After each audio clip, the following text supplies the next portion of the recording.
আমরা কত রকম প্ল্যানিং করি, এটা করব, ওটা করব। তারপর হঠাৎ একদিন আমাদের জীবন এলোমেলো হয়ে যায়।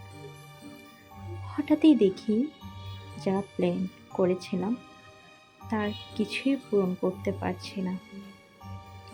এমন অনাকাঙ্ক্ষিত বিপদ নেমে আসে যে জীবনটাই বদলে যায়।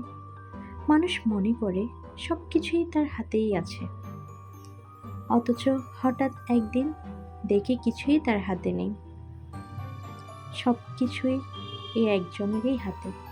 সৃষ্টিকর্তার অনুগ্রহ ছাড়া আমরা কে কোথায় থাকব? আমরা এত ক্ষুদ্র, এত কম আমাদের ক্ষমতা।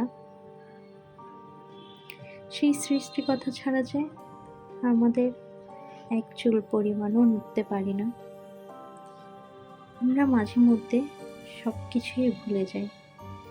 সবটাই আমাদের কাছে অনেক সহজ মনে হয়, কিন্তু বাস্তবতা কি আজও তা সহজভাবে মেনে নিয়েছে? না।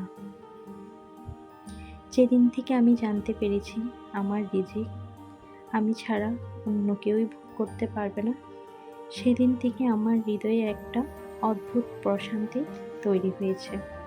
আলহামদুলিল্লাহ। আল্লাহর কাছে লাখো কোটি শুকরিয়া সব কিছুর জন্য।